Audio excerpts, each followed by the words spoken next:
Hi, welcome. Welcome back if you've watched our other videos. If not, welcome. Please consider subscribing. I'm Renee. Will is behind the camera. He's my partner, and together we're Phoenix Curations. We buy things that are going to end up in the landfill for the most part. We rehabilitate them and resell them online, mostly clothing. So today, what we're going to do is we are going to clean Crocs. So Crocs end up in the landfill all the time because they get dirty. People don't like the look of them, and nobody really wants to get them because they don't resell for much. But we found out how to do it really fast and really good. So we get them and we just sell them consistently for $10 to $15 unless there's something special like Disney, which we can sell for $25. And we're going to show you how we do it today. Okay, so let's get busy cleaning Crocs. So these are some Crocs that we pulled out of the bins. Nobody wants them. They're super light. They don't weigh anything. So we get them and clean them up. They consistently sell between $10 and $15. And let's just get into it. So what I have here is something called Fal's Naphtha. And it is just a bar of soap that you can get in the laundry aisle. And I set it in water so it's super soft. This is just a Scotch-Brite Teflon pad that you can get in the same aisle. And I just scrub them. And we learned this from a combination of watching videos and just practicing.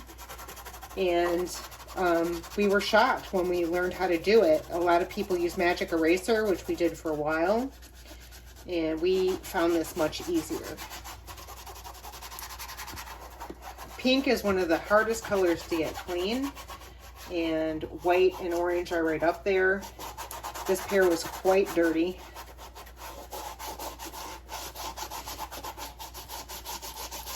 And these are children's size, and we all know kids get their shoes and they kind of just get them filthy. And that's one of the reasons I think parents don't really want to pay $30, $40 for shoes that their kids are just gonna get filthy. And this way the Crocs get more than one life. Parents don't have to pay so much money. Crocs are really on trend right now. So getting inside the shoe is a little more difficult, especially if you have bigger hands. I have really tiny hands. But you can use a brush to get in there. But you definitely want to clean that if you're going to resell shoes, because you don't want to sell dirty shoes to people. They don't like it. That's what they're paying us for. It's certainly not to go to the thrift and pick something up and just mail it to them. The reason that people pay resellers money is because you're curating the items, but you're also rehabilitating the items, like someone would redo furniture.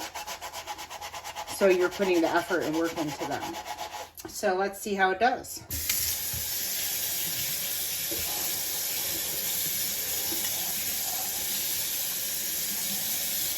So first pass is pretty good.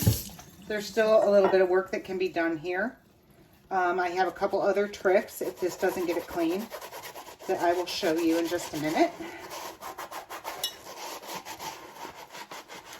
But you can see the difference.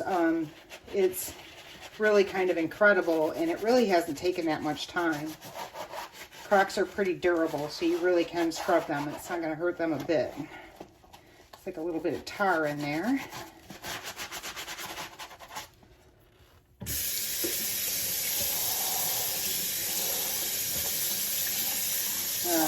So, if you look at the difference between the shoes, there's a huge difference. They still can be better. So I am going to get something else in my bag of tricks, and I'll get right back to it.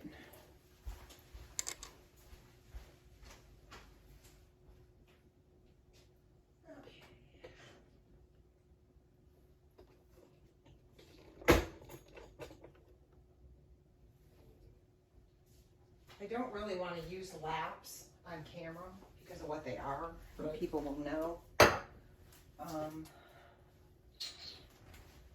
me get some other kind of rag that isn't from an operating room.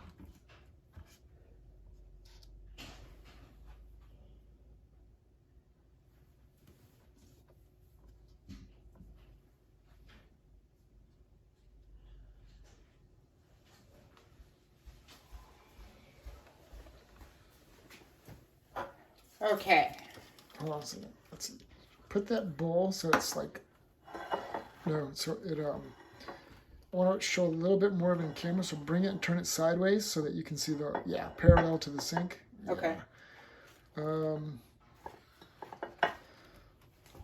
Okay, and I also want to keep it so that your body doesn't get into the frame. Okay.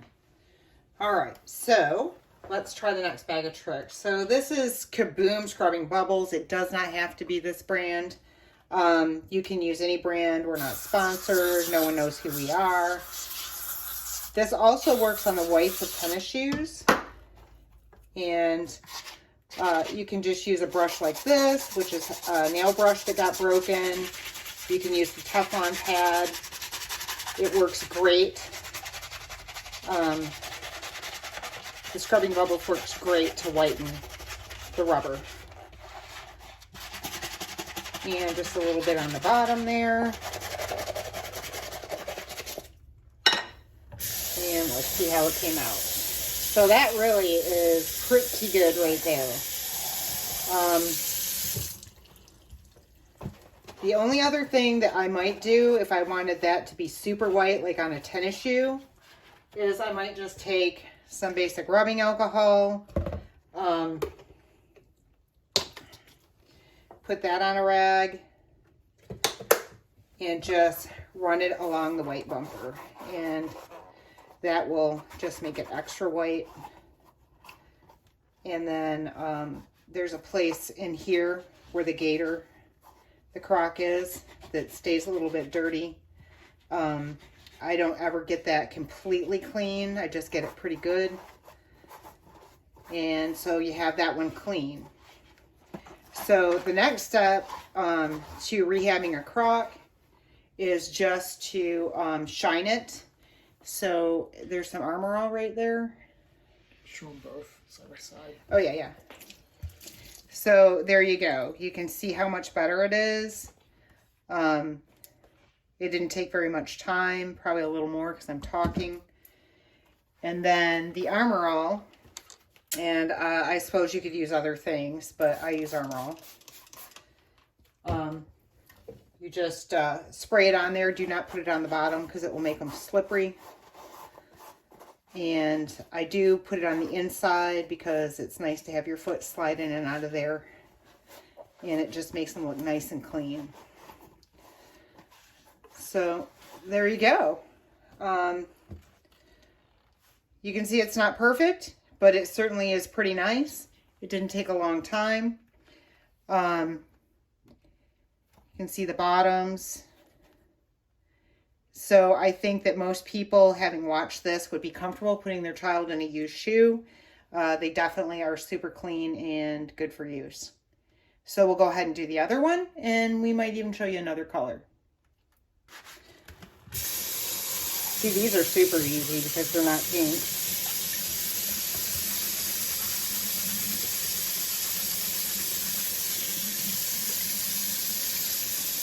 There's another spot somewhere I missed.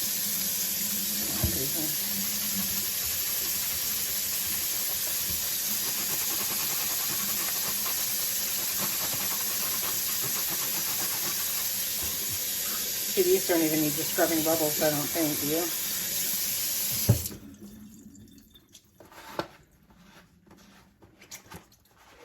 No, those are pretty good. Those are great, actually. That doesn't even worn all that much. I forgot what the bottom looked like. Yeah, Pretty good. Those look pretty good.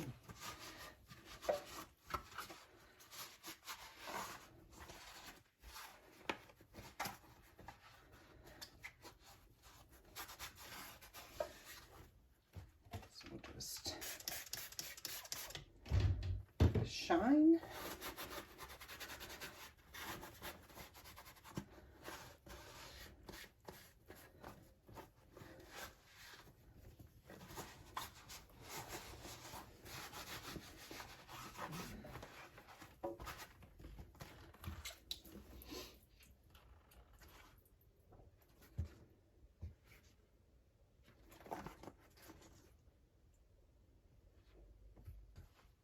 So the things that I have in my bowl, it looks kind of gross, I know, but this is the Fal's Naphtha, and it's just a green and white package. It looks like a bar of soap you get in the laundry aisle. These are Scotch Brite pads made for scrubbing pots. I get the ones that are for Teflon. They're a little softer, but they still really dig the dirt out.